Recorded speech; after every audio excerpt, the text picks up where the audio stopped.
الحمد لله نحمده ونستعينه ونستغفره ونؤمن به ونتوكل عليه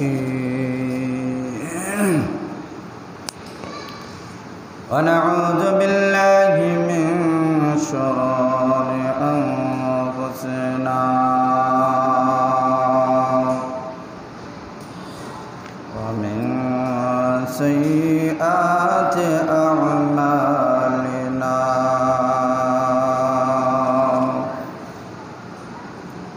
من يهده الله فلا مضل له ومن يضلله فلا هادي له ونشهد أن لا إله إلا الله ونشهد أن سيدنا وسندنا ونبينا ومولانا محمدا عبده ورسوله صلى الله تعالى عليه وآله وأصحابه وبارك وسلم تسليما كثيرا وداعيا إلى الناس بإذنه وسراجا منيرا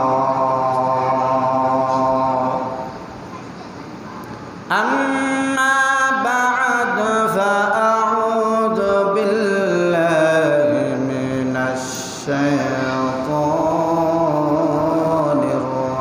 الرجيم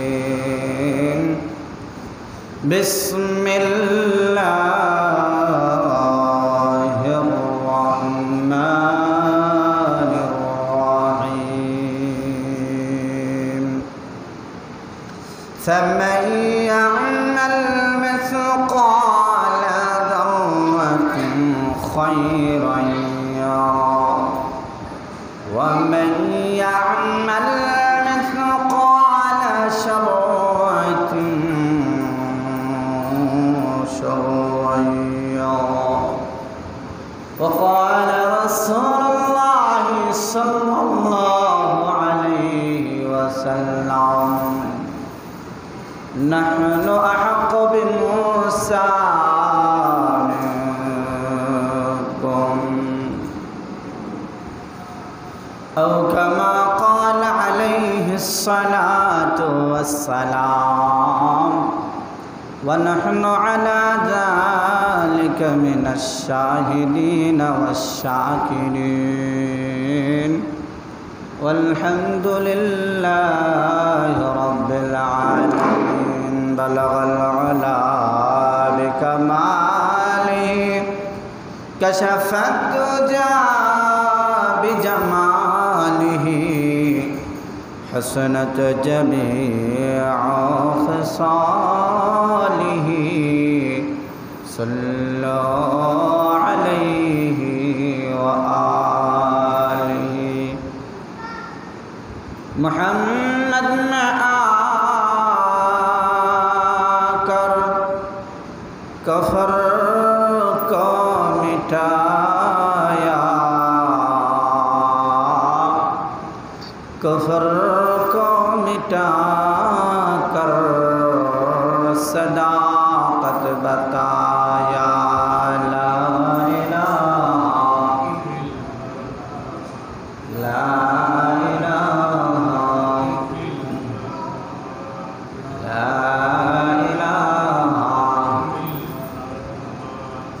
لا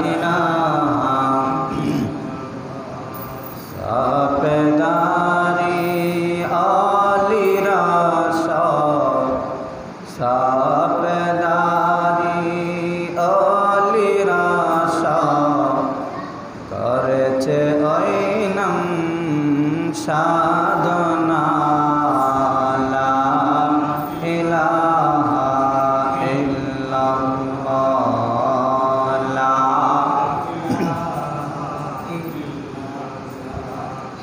লা ইলাহা পাহাড়ে নির্জন হতে পাহাড়ে নির্জন হতে ভেসে আসে সমুদ্র কালিমা লা ইলাহা লা ইলাহা লা ইলাহা লা ইলাহা লা ইলাহা ইল্লাল্লাহু মুহাম্মাদুর রাসূলুল্লাহ।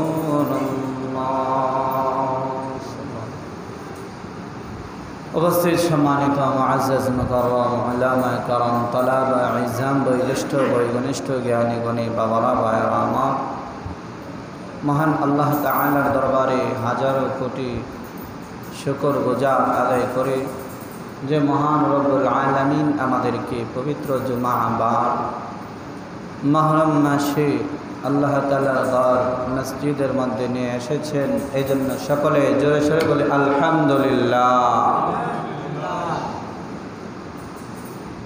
মুহররম মাস বেদনা বিদরক একটা মাস। এই মাসে আল্লাহ তাআলা বহু ঘটনা ঘটিয়েছেন। এই মাস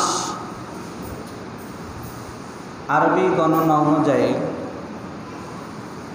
বৎসরের প্রথম মাস, আর ইংরেজি গণনা অনুযায়ী বৎসরের প্রথম মাসের নাম কি? জানুয়ারি। প্রথম মাসের নাম জানুয়ারি। আর বাংলা প্রথম মাসের নাম কি? বৈশাখ। আর আরবি প্রথম মাসের নাম কি? মুহররম মাস। আরবি মুহররম মাস, আরবিতে বৎসর শুরু। তো আরবি প্রথম মাস মুহররম মাস। আল্লাহ তাআলার কাছে দিন গণনার মধ্যে আরবিতেই দিন গণনা হয়। মাসালা হইল, আরবিতে যদি গ্রামের কেউ না জানে, কেউ না গণে, তাহলে প্রত্যেকই ওয়াজিব আলাল কিফায়া তরফকারীর গুনাহ হবে। কিছু লোকে যদি আদায় করে নেয় তাহলে সকলের পক্ষ থেকে আদায় হয়ে যাবে। অর্থাৎ আরবি গণনা গ্রামের কিছু মানুষ হলেও করতে হবে, জানতে হবে, এটা ঠিক রাখতে হবে। যদি ইংরেজি তারিখ জিগায় সবাই বলতে পারে, বাংলা জিগায় কিছু মানুষ বলতে পারে, আরবি জিগায় অধিকাংশ মানুষই বলতে পারে না। অথচ আরবিতে না গণনা করলে, কেউ যদি না করে সবাই গুনাহ হবে। এই জন্য আমরা চেষ্টা করব আরবিতে গণনা করা। আরবিতে 12 মাসের নাম আছে, আরবিতে 7টা দিনের নাম আছে। আরবিতে যে সন এটাকে হিজরি বলা হয়, আর বাংলাটারে বঙ্গাব্দ বলা হয়, আর ইংরেজি যেটা এটাকে ঈসাই বলা হয়। এই তিনটার ইতিহাস আছে, কেন এই দিনগুলা নির্ধারিত হয়েছে, কবে থেকে এই দিনগুলি শুরু হয়েছে। তো আরবি মাস হিজরি কখন থেকে শুরু হয়েছে? যে আরবি মাস কোন মাসটাকে প্রথম মাস গণনা করা হবে। কখন থেকে এই দিনটা নির্ধারিত করা হবে একটা ক্যালেন্ডার অনুযায়ী। হুজুর সাল্লাল্লাহু আলাইহি ওয়াসাল্লাম এ নিয়ে পরামর্শ বসলেন। সাহাবায়ে কেরাম এক একজনে এক একটা পরামর্শ দিলেন। কেউ বললেন নবীজির জন্ম তারিখ থেকে নিয়ে শুরু করা হবে, কেউ বললেন মৃত্যু তারিখ, কেউ বললেন না হিজরতের তারিখ থেকে শুরু করা হবে। তো হিজরত যে তারিখে হয়েছিল ওই তারিখ থেকে গণনা শুরু হয়েছে, আজও পর্যন্ত চলে আসছে। জোরে বলেন সুবহানাল্লাহ। এই জন্য আরবিতে হিজরি। তো মুহররম মাস, এই মাসটা বেদনাও আছে আবার সুখও আছে। যেমন সুখের কিছু কথা বলি,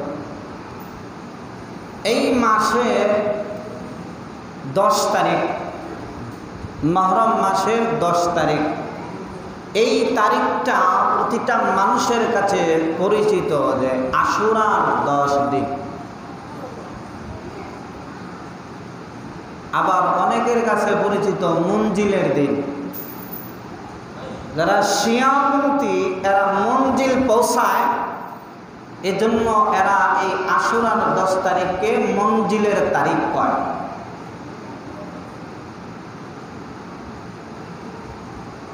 আর যারা রোজা রাখে,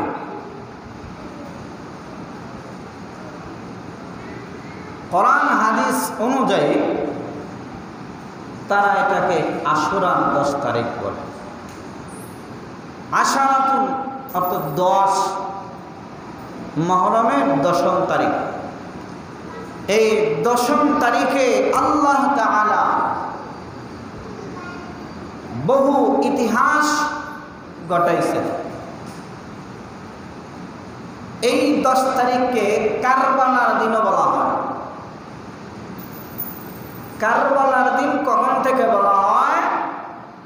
হুসাইন রাদিয়াল্লাহু তাআলা আনহুকে যেদিন শহীদ করেছিলেন ওই দিন থেকে এই আশুরার 10 তারিখকে কারবালার দিনও বলা হয়।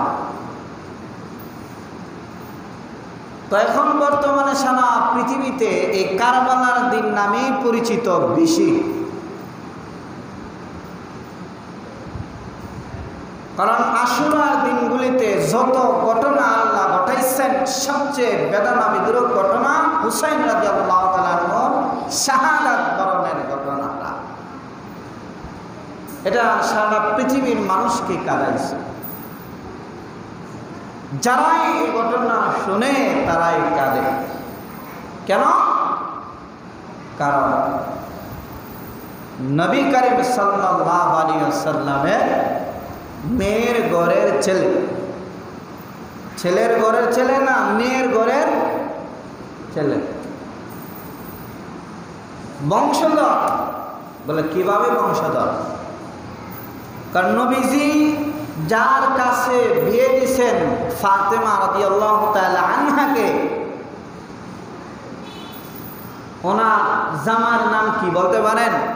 ফাতেমা রাদিয়াল্লাহু তাআলা আনহার স্বামীর নাম কি? শের আলী।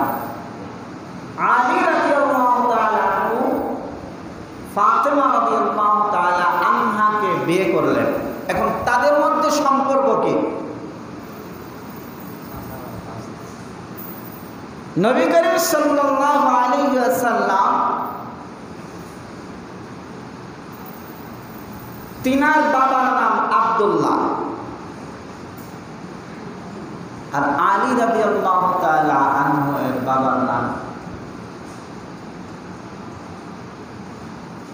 তো নবীজির বাবা আর আলী রাদিয়াল্লাহু তাআলা আনহুর বাবা আপন দুই ভাই। আপন না চাচাতো? ওনারা আপন দুই ভাই, নবীজির বাবা এবং আলী রাদিয়াল্লাহু তাআলা আনহুর বাবা, ওরা দুইজন আপন দুই ভাই। তাহলে নবীজি এবং আলী রাদিয়াল্লাহু তাআলা আনহু তারাও কি চাচাতো দুই ভাই। তাহলে চাচাতো দুই ভাই হলে নবীজির কন্যা মা ফাতেমাকে বিয়ে দিয়েছেন আলী রাদিয়াল্লাহু তাআলা আনহুর সাথে। তাহলে চাচাতো ভাইয়ের কাছে নিজের মেয়েকে বিয়ে দিয়েছেন নবীজি। কারণ গত জুমায় বলছিলাম যে চাচার সাথে বিয়ে হবে কি না, আপন চাচার সাথে বিয়ে হবে না, এটা হারাম।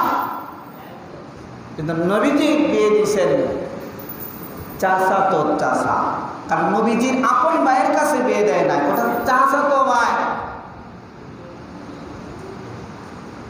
তো বিয়েটা যে সময় হয়েছিল এটাও পরীক্ষামূলক একটা বিয়ে হয়েছিল, উত্তীর্ণ, পরীক্ষা যে উত্তীর্ণ হতে পারবে। নবী করিম সাল্লাল্লাহু আলাইহি ওয়াসাল্লামের কন্যা মা ফাতেমার গুণাগুণ যখন সারা আরবে ছড়ায় পড়ছে, এত সুন্দর একজন রমণী, এত গুণবতী, এত রূপবতী, কারণ কোনো পুরুষ তো দেখে নাই, মহিলারা তো দেখছে। মহিলারা দেখে ফাতেমার গুণাগুণ বলে আর ফাতেমার সৌন্দর্য বলে, এই শুনে অন্যান্যরা পাগল হয়ে যায়। সুবহানাল্লাহ, গুণাগুণ শুনে পাগল হয়ে যায়। মক্কার রাজকীয় পরিবারের ছেলেরা আইসা প্রস্তাব দেয় বিয়ে করার জন্য, নবীজির কাছে প্রস্তাব দেয় বিয়ে করার জন্য। সবাই প্রস্তাব দেয়, কিন্তু নবীজি সবার প্রস্তাব নেয় না। অনেকেই প্রস্তাব দেওয়ার পরে আবার নবীজি একটা পরীক্ষা দিলেন যে আমার কন্যা কলিজার টুকরা, তাকে আমি যার কাছে দিব বিয়ে, তাকে একটু পরীক্ষা করে নেই। তো নবীজি যারা প্রস্তাব দিচ্ছে সবাইকে ডাকলেন যে তোমরা আসো, আমার মেয়েকে বিয়ে দিব, তার কাছে যে পরীক্ষায় উত্তীর্ণ হতে পারবে, সবার আগে ফার্স্ট হতে পারবে, তার কাছে আমার মেয়ে বিয়ে দেব। বলে পরীক্ষাটা কি? পরীক্ষা হইল নবীজি সবাইকে একত্রিত করে ঘোষণা দিলেন যে তোমরা সবাই তো আমার মেয়ে কন্যা ফাতেমাকে বিয়ে করার জন্য প্রস্তাব দিয়েছ, শোনো, আমি একটা শর্ত দেব, যে এই শর্তটা মানতে পারবে, পালন করতে পারবে, তার কাছে বিয়ে দেব। নবীজি বললেন যাও, যারা প্রস্তাব দিয়েছ সবার মধ্যে যে সবার আগে কোরআন শরীফ খতম করতে পারবে, আমি তার কাছে আমার মেয়েকে বিয়ে দিয়ে দেব। সুবহানাল্লাহ, শর্তটা দিয়েছে কি? আর আমাদের যুগের বাবারা ওই জামার টাকা থাকলে হয়, আর কিছুই লাগে না। কথা বলেন ঠিক না বেঠিক? জামাই গালা হোক, গলা হোক, যারাই হোক, টাকা থাকলে যোগ্যতা থাক বা না থাক, নামাজ পড়ুক বা না পড়ুক, ডিলাক লোক বা না লোক, টাকা থাকলে এটাই আমার মেয়ের জন্য ভালো জামাই। কিন্তু নবীজি কি দিয়ে বাছাই করলেন দেখেন, কোন জিনিসটা লক্ষ্য করলেন? নবীজি প্রস্তাব দিলেন, শর্ত দিলেন, তাদেরকে পরীক্ষায় ফেলে দিলেন, যাও যারা প্রস্তাব দিয়েছ তোমাদের মধ্যে যে সবার আগে কোরআন খতম করতে পারবে তার কাছে আমার বিয়ে দিয়ে দিব। জোরে বলেন না সুবহানাল্লাহ। সবাই কোরআন শরীফ নিয়ে খতম, যে হাফেজ সে খতম শুরু করে দিল, কারণ সবার আগে যে খতম দিতে পারবে তার কাছেই মা ফাতেমা বিবাহ বলবে, বিবাহ দিয়ে দেবে নবীজি। এবার সবাই খতমের জন্য যে হাফেজ মুখস্থই শুরু করে দিল, যে হাফেজ না সে দেখে দেখে পড়া শুরু করে দিল। 2-3 মিনিট পরে আলী রাদিয়াল্লাহু তাআলা আনহু বলেন, ইয়া রাসূলুল্লাহ, আমার খতম শেষ। জোরে বলেন না সুবহানাল্লাহ। নবীজি বলেন, আলী কিভাবে সম্ভব? আলী রাদিয়াল্লাহু তাআলা বলেন, ইয়া রাসূলুল্লাহ, আপনি অনেক দিন আগে বলেছিলেন যে কোনো ব্যক্তি সূরা ইখলাস 3 বার পাঠ করবে, আল্লাহ তাআলা তার আমল নামায় এক খতম কোরআনের সওয়াব প্রবেশ করায় দেবেন। জোরে বলেন না সুবহানাল্লাহ। আমি সূরা ইখলাস 3 বার পড়ে নিয়েছি, আপনি বলেছেন কোরআনের খতম, কোরআনের খতমের সওয়াব হয়ে গেছে। জোরে বলেন না সুবহানাল্লাহ। আর বাকিরা হা করে তাকায় দিছে, হায় হায় কি হলো। এবার আলী রাদিয়াল্লাহু তাআলা সিলেক্ট হলেন মা ফাতেমাকে বিয়ে করার জন্য। বিয়ের মধ্যেও কি এত সরঞ্জামই দিনা, একটা চৌকি, একটা লুটা আর একটা দিয়েছিলেন। এত বেশি নামি দামি উপহার না, বিয়ে পড়ায় দিলেন। তাহলে আলী রাদিয়াল্লাহু তাআলা নবীজির চাচাতো ভাই, সেই ক্ষেত্রে তো বংশধর রক্তের, তো সেই হিসাবে হুসাইন রাদিয়াল্লাহু তাআলা নবীজির বংশধর। মেয়ের গড়তে হলেও, কারণ আলী রাদিয়াল্লাহু তাআলা আপন চাচাতো ভাই। নবীজির বাবা আলী রাদিয়াল্লাহু তাআলার বাবা তো এক বংশের এক আপন এক বাবার আব্দুল মুত্তালিবের গর্ভে থেকে আব্দুল মুত্তালিবের 10 জন ছেলে সন্তান, এর মধ্যে আরও তো 2 জন। তো সেই হিসাবে নবীজির বংশধর হযরত হুসাইন রাদিয়াল্লাহু তাআলা আনহু।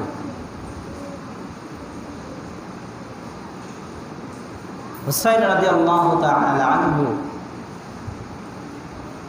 নবীজির চেহারার মতো হয়েছিলেন, আর নবীজি আদরও করতেন। নবীজি নিজে গোরা হইয়া হুসাইন রাদিয়াল্লাহু তাআলাকে পিঠে চড়াইতেন। এক সাহাবী দেখো, বা হুসাইন বা, তুমি কেমন গোরা পাইলা, যেই গোরাটা পৃথিবীর সবচেয়ে দামি। তখন নবীজি কয় যে গোরাটাই দেখলা, গোরার উপর যে সাউর হয়েছে তারে দেখলা না? সুবহানাল্লাহ কইতেন না? আরে না না নাতি, মজা করে কি করে না?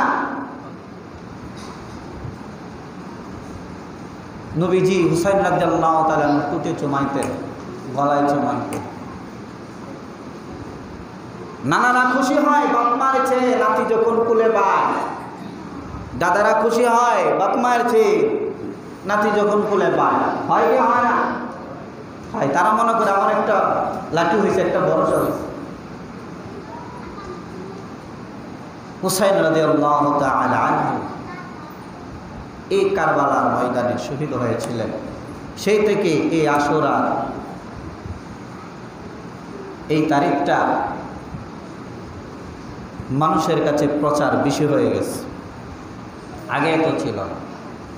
তো এই দিনে আল্লাহ তাআলা হযরত আদম আলাইহিস সালামকে পৃথিবীতে পাঠাইছে। এই দিনে হযরত মূসা আলাইহিস সালাম ফেরাউনের কবল থেকে রক্ষা পেয়েছিলেন। ফেরাউনের দাওয়ায় যখন নীলনদ পাড়ি দিলেন, আল্লাহ তাআলা মূসা আলাইহিস সালামের অনুসারীদেরকে নিরাপদে ওই পারে উঠাইয়া ফেরাউনের দল বল ফেরাউন সহায় ধ্বংস করে দিলেন। এদিন আল্লাহ তাআলা লৌহে মাহফুজ থেকে কলম বানাইলেন। এই দিনে আল্লাহ তাআলা পৃথিবীর বড় বড় ঘটনা আল্লাহ তাআলা ঘটাইছে। এই আশুরার শেষ যে ঘটনাটা ঘটাইছেন, এটা হইল হুসাইন রাদিয়াল্লাহু তাআলা আনহুর কারবালার ইতিহাস।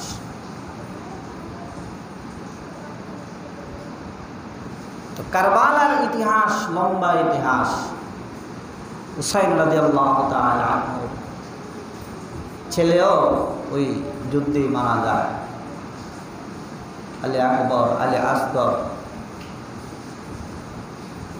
হাসান রাদিয়াল্লাহু তাআলা আনহু এর আগে কুফাবাসীরা বিষ পান করায়া শহীদ করে দেয়।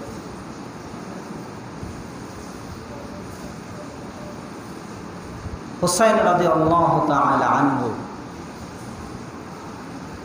কুফার গভর্নর। কুফার গভর্নর তখন ছিল উবাইদুল্লাহ ইবনে জিয়াদ, আর সরকার নেতা ছিল আমিরে মুআবিয়া রাদিয়াল্লাহু তাআলা আনহুর ছেলে ইয়াজিদ। ইয়াজিদ সাহাবী না, তবে ইয়াজিদের বাবা সাহাবী।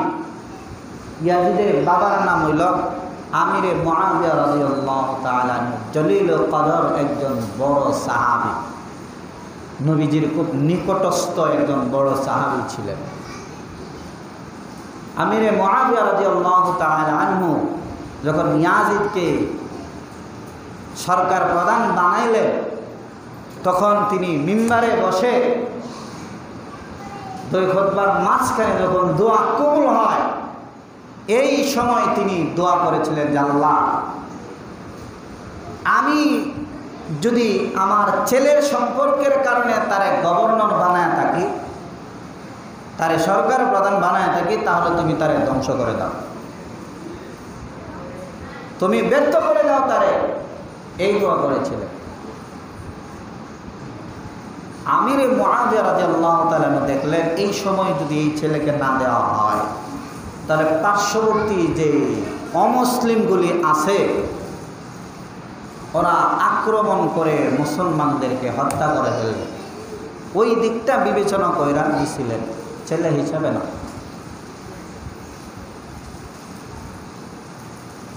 ইয়াজিদ উবাইদুল্লাহ ইবনে জিয়াদকে পাঠাইছিলেন যে হুসাইন যেন কুফার ভিতরে প্রবেশ করতে না পারে, কুফার সকল দরজাগুলি বন্ধ করে দাও, কুফার সকল পথ বন্ধ করে দাও, সে যেন কুফাতে কোনো দিক দিয়ে ঢুকতে না পারে, এই ঘোষণা দিয়েছিলেন। উবাইদুল্লাহ ইবনে জিয়াদ এই ঘোষণা পাইয়া ও মনে করছে যে সরকার প্রধানে হুকুম করছে, তার প্রতিদ্বন্দ্বী সে, তাহলে তারা হত্যাই করে ফেলে। তাকে হত্যা করে মাথাটা নিয়ে গেছিলেন। মাথাটা নিয়ে যাওয়ার পরে দেখে কান্না করে ফেলছে আর বকা দিছে ওই কমিনার পুত্রকে, কে বলেছে হুসাইনকে হত্যা করার জন্য। হুকুম দিছে একটা, ও বাবা পাওয়ার জন্য, প্রমোশন পাওয়ার জন্য এই কাজ করছে।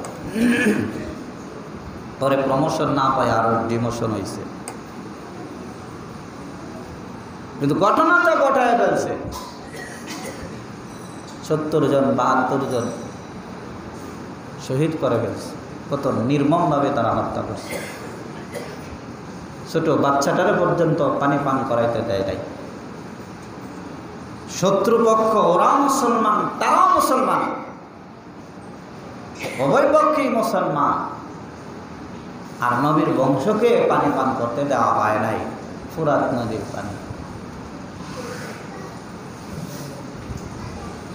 এই ফুরাত নদী চিনছে মানুষ এই কারবালার ইতিহাস হযরত হুসাইন রাদিয়াল্লাহু তাআলা শাহাদাত বরণের কারণে। হুসাইন রাদিয়াল্লাহু তাআলা আনহু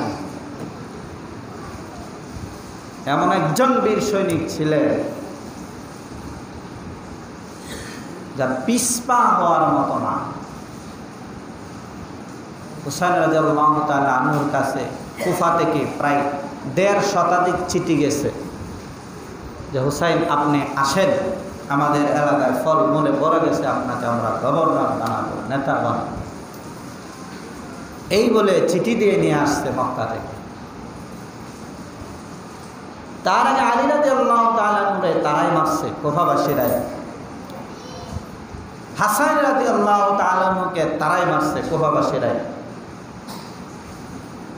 হুসাইন রাদিয়াল্লাহু তাআলাকে চিঠি দিয়ে খবর দেওয়া নাই, তারাই মারছে। হুসাইন রাদিয়াল্লাহু তাআলা যেদিন মক্কা থেকে বের হয়, যুদ্ধের নিয়তে বের হয় নাই। যুদ্ধের নিয়তে নারী, শিশু, বাচ্চা এদেরকে নিয়ে কেউ যায় না, সপরিবারে কেউ যায় না। খবর দিছে, আসছে। আসার সময় মক্কার বড় বড় সাহাবীরা তারা বলছিলেন, হুসাইন তোমার বাবাকেও তারা হত্যা করেছে, তোমার ভাইকেও তারা হত্যা করেছে, তুমি ওখানে যাও না, তোমাকেও তারা হত্যা করে ফেলবে। তারা লোক ভালো না, মুখে একটা ভিতরে আরেকটা। হুসাইন রাদিয়াল্লাহু তাআলা চিন্তা করলেন যে ইয়াজিদ কত ভালো লোক না, মুসলমানের আমি যদি হয় তাহলে ইয়াজিদের চেয়ে আমি তো পরহেজগার, ইসলাম সুপ্রতিষ্ঠিত করতে পারব, এই নিয়তে তিনি আসছিলেন। কিন্তু আসার আগে মুসলিমকে পাঠাইছিলেন, কিন্তু মুসলিম প্রথমে আইসা পরিস্থিতি ভালো দেখছে, চিঠি লেখা পাঠাইয়া দিছে যে পরিস্থিতি ভালোই আসে। চিঠিটাও হুসাইন রাদিয়াল্লাহু তাআলার কাছে পৌঁছে, আর এদিক দিয়ে পরিস্থিতি পুরা উল্টায় গেছে। এখন আর পাল্টা যে চিঠি পাঠাবে ওটাও নাই, তারেও ধরে ফেলছে, গ্রেফতার করে ফেলছে। এক বাড়ি থেকে লুকায় ছিল, ওই বাড়ি থেকে তারে ধরে ফেলছে। এখন তো টেলিফোনের যোগাযোগ, খবরের যোগাযোগ মিনিটেই পাওয়া যায়, সেকেন্ডেই পাওয়া যায়। তখন এইরকম ব্যবস্থা ছিল না। চিঠি যাইতে যাইতে অনেক দেরি লাগতো, মানুষের মাধ্যমে খবর পৌঁছাইতো, বণিকের মাধ্যমে খবর পৌঁছাইতো। চিঠি আদান প্রদান ছিল তখন, এর খবর আগরে পৌঁছানোর জন্য 2-3 দিন 4-5 দিন লাগে যেত একটা খবর আসতে। হুসাইন রাদিয়াল্লাহু তাআলা আসার পরে দেখি ঘটনা উল্টায় গেছে, পরিস্থিতি উল্টায় গেছে। তারা মুনাফিকি করেছে হুসাইন রাদিয়াল্লাহু তাআলা।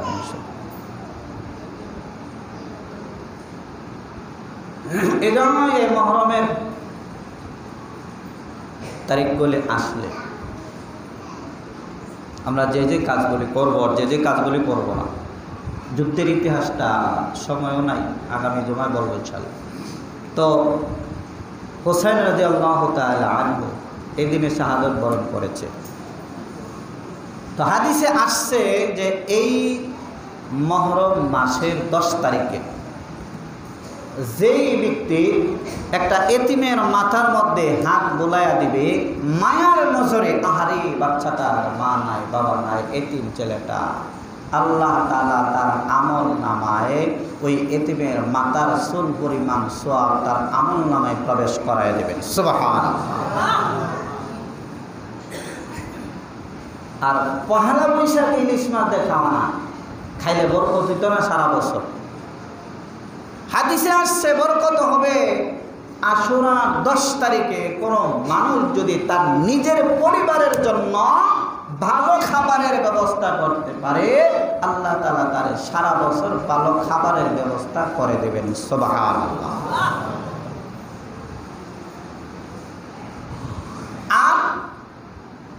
আরেকটা হাদিস আসছে, নবীজি গেলেন মদিনায়, যাইয়া দেখে রোজা রাখে ইহুদিরা। জিজ্ঞাসা করে, তোমরা রোজা রাখো কেন? আমরা রোজা রাখি এই জন্য, এই মুহররমের 10 তারিখে আমাদের পয়গম্বর মুসা নবী ফেরাউনের কবল থেকে বেঁচেছিল, এই শুকরিয়াতান আমরা একটা রোজা রাখি। এই কথা শোনার পরে নবীজি বললেন, আল্লাহ যদি আমাকে আগামী বছর জীবিত রাখেন তাহলে আমি 2টা রোজা রাখবো। জোরে বলেন না সুবহানাল্লাহ। কারণ ইহুদিরা একটা, নবীজি বললেন 2টা। ইহুদিদের আমলের সাথে কোনো আমল যেন মুসলমানের সাথে মিলে না যায়, হিন্দুদের আমলের সাথে কোনো আমল যেন মুসলমানের আমল মিলে না যায়, এই দিকটা লক্ষ্য করে নবীজি বলছেন তোমরা রাখো একটা। নাহনু আহাক্কু বিমূসা, তোমাদের চেয়ে আমরা হকদার বেশি মুসার প্রতি, তাই আমরা একটা নয় আগামী বছর 2টা রোজা রাখবো ইনশাআল্লাহ। সুবহানাল্লাহ। তো এই জন্য মুহররম মাস আসলে পরে 2টা রোজা রাখতে হয়। রমজানের রোজা ফরজ হওয়ার আগে মুহররমের 2টা রোজা রাখা ফরজ ছিল। যখন রমজানের রোজা ফরজ হয়ে গেছে 1 মাস, তখন মুহররমের রোজাগুলি নফল হয়ে গেছে। এখন নফলের নিয়তে 2টা রোজা রাখবে। 10 তারিখ, 11 তারিখ অথবা 9 তারিখ, 10 তারিখ, মুহররমের 9-10 যারা রোজা রাখবেন, 9-10 অথবা 10-11, এই 2 দিন রোজা রাখলে মেন রোজা হইল 10 তারিখে, যেটা এটার আগেও একটা রাখতে পারেন, এটার পরেও একটা রাখতে পারেন। রোজা রাখবেন তো ইনশাআল্লাহ? আর পরিবারের ফ্যামিলির জন্য ভালো খাবারের ব্যবস্থা করবেন তো ইনশাআল্লাহ? ওটা ওই আমাদের দেশের এলাকার মতো নয় যে বাড়ি করতে চাও ওটা উড়ায়া তারপরে এই সবাই মিল্লা একটা খিচুড়ি এটা না, নিজের ফ্যামিলির জন্য ভালো খাবারের ব্যবস্থা করবেন। যদি আগে শুটকি লাগাইতেন, মাছ লাগাইতেন, গোস্তের ব্যবস্থা করেন, পোলার ব্যবস্থা করেন, বা আপনার ওই সামর্থ্য নাই, আপনি আপনার সামর্থ্য অনুযায়ী আপনি ব্যবস্থা করেন।